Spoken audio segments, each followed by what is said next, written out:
welcome everyone. And today we are going to discuss the topic of how a lawyer knows if you have a multi-million dollar case.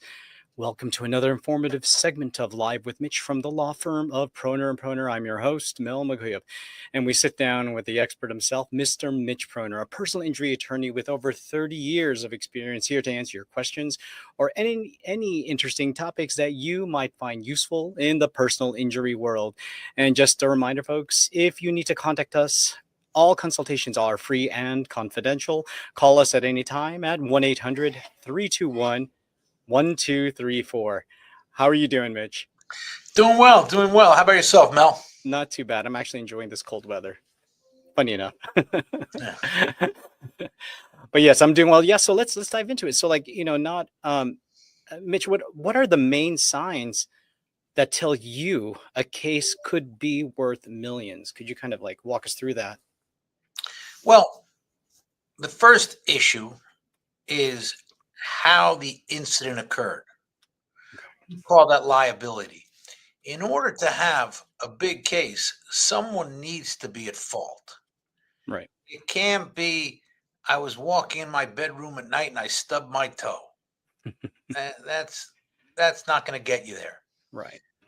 But sometimes liability can be an interesting concept that a good lawyer can work with and establish liability. Okay. I'll give you for instance, I had a case where a woman was injured on a rainy night. Okay. And she was wearing a black raincoat and had a black umbrella. And the police report said that she stepped out mid-block on a rainy night and got hit by a truck who at first didn't realize he struck a pedestrian. Wow. He thought he hit a garbage bag. Oh, wow. Now, she had a severe head injury. Now, she had a lawyer that had referred the case to me to look at. And the first thing I said to the woman was, "Where were you coming from?" And she said, "The subway." And then I asked her where she was going to, and she said the hospital. She was a nurse. Now, the path for her to get from the subway to the hospital was directly down the sidewalk at the corners.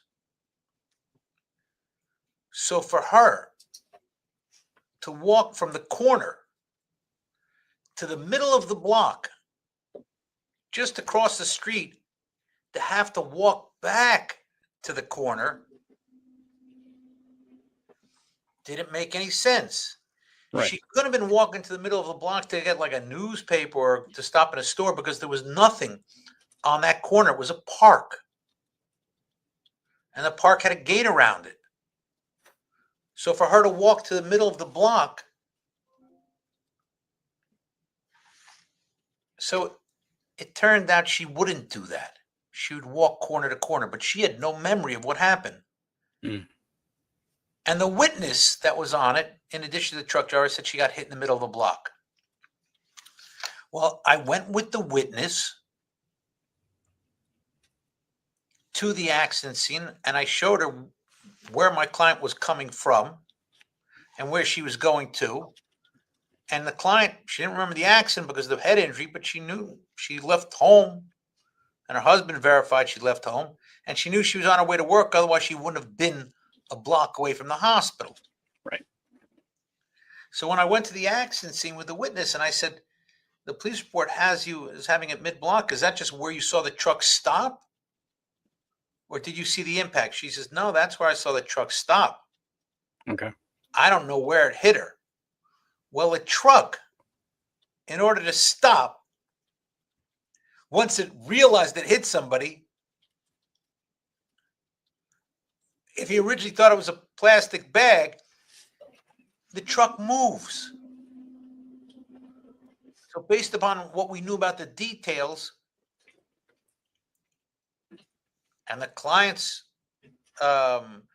intended path, and the witness fell apart when it was pointed out that that's not where she was coming from, where she was going to.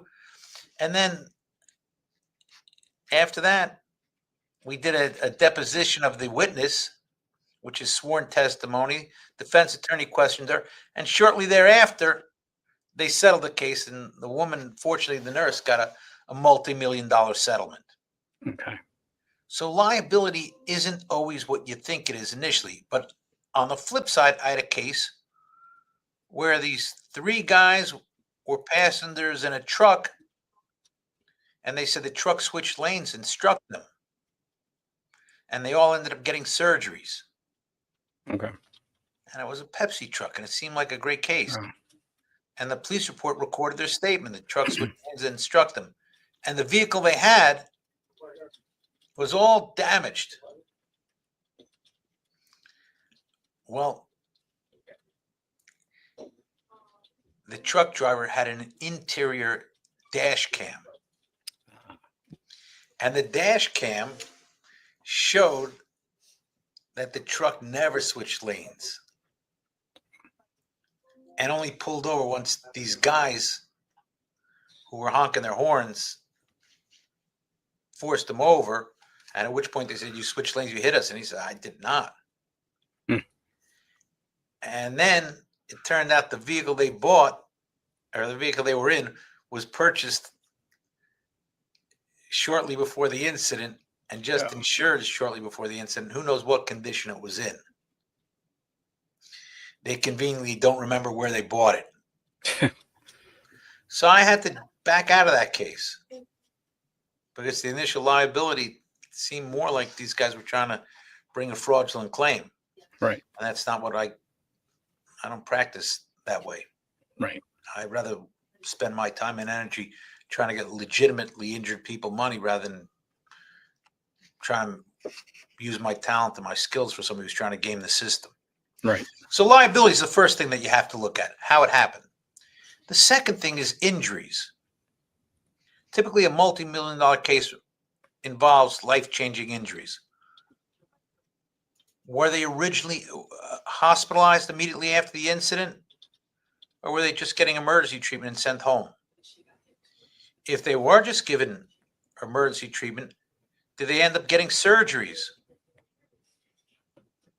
Did they lose time from work, so we have a lost earnings claim? Do they need ongoing treatment? Is this an injury that changes someone's life, or just changes a few weeks? Hmm. The injuries are going to drive the damages claim. So you need liability and damages. Okay. The third issue is coverage. If there's no one there to pay for it, you're not going to have a multi-million-dollar claim. So let's suppose I'm walking down the street and a homeless guy hits me over the head with a pipe. Right. Well, that could change my life. My injuries can be tremendous. It's not my fault. But if I sue the homeless guy, what am I likely going to get? Right. Right. Nothing. So then people sometimes call up with theories. Well, the police should have been there. They should have had him off the street. There are negligent security cases if you're in a facility that's supposed to provide some sort of security. Right. Maybe a mall with a history of high crime and notice. But that's still a very difficult case. But a homeless guy in the street's not going to be a case. Yeah. So you need to have liability. That means proof of someone at fault. And a good lawyer might be able to tell you there's liability even if you don't realize it. Damages, which some lawyers might say to you, oh, go to my doctors and we'll find your injury. No.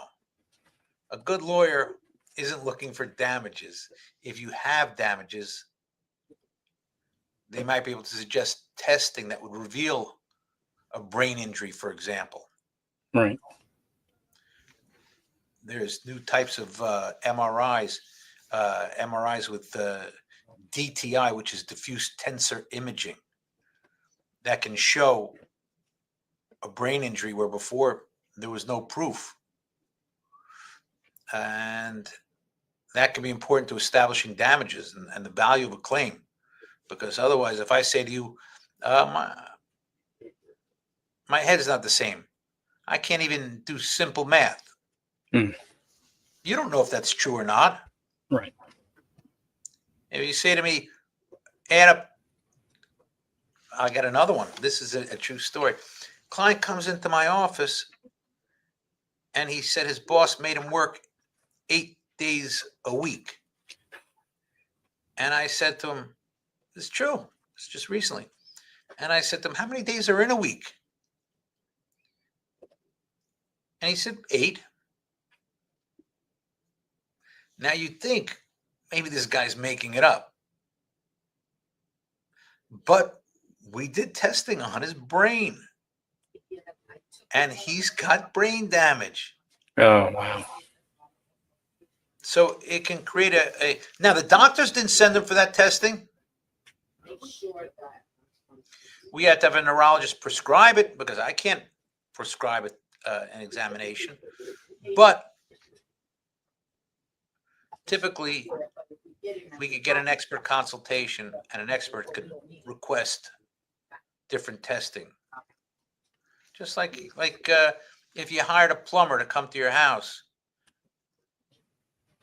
and you said, what's the problem?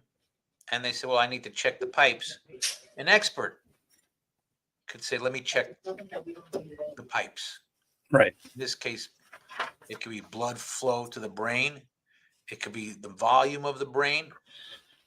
And different types of imaging are available that didn't exist 30 years ago or even 15 years ago. Right. Or even 2 years ago. The testing that I was referring to,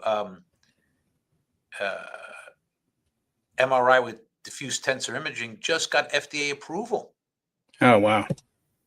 So it's established as a known and reliable tool. So you've got liability, damages, adequate insurance coverage that someone's able to pay. And then, of course, the last variable could be the attorney. Having the right attorney that recognizes the potential of your case. And so, real quick, I know you've already mentioned some red flags, but are there any key red flags that you look for within the first 24 hours of considering whether or not to take on a case? Well, it's important to get in touch with a good attorney quickly. If you've got injuries that you've sustained, you think somebody else at fault, or you might consider bringing a claim. But you got to keep in mind the insurance carriers, they're also doing the same thing.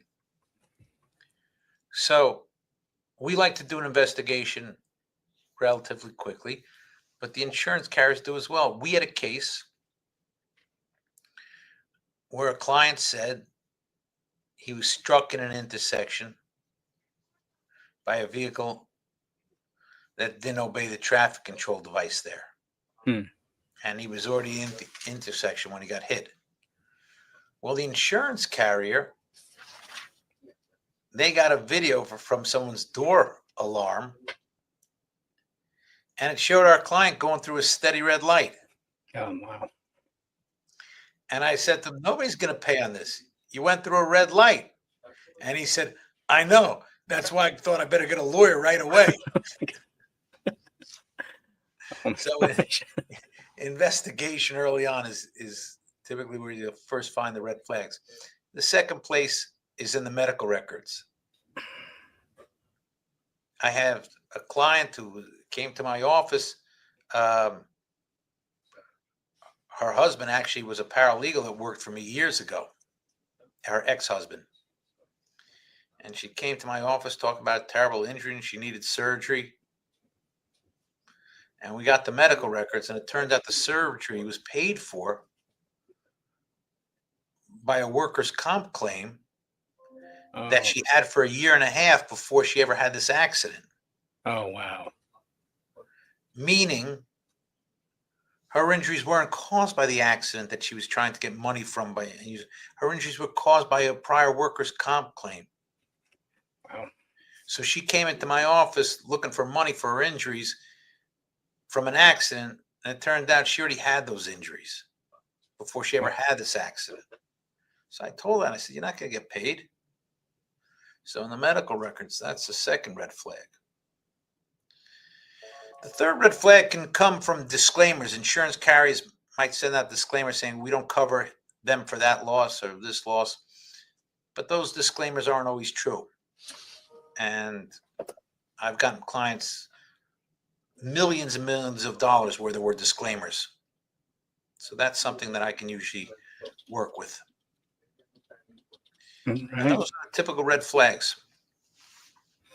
All right. Well, thank you for answering that very specific question. Well, there you have it, folks. You heard it from the expert himself.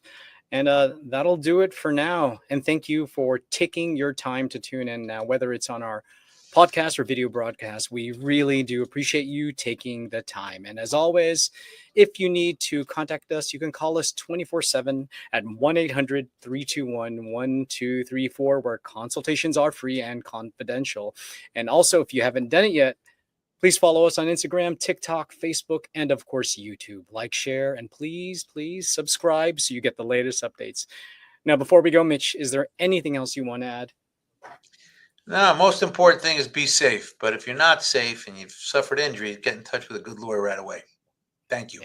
Thank you. Thanks again, Mitch, for yet another informative session with you. And thank you all for checking us out. I know I learned a lot, and I hope you all did too. We'll see you next time. Thank you, Mitch. Thank you. Be well. You too.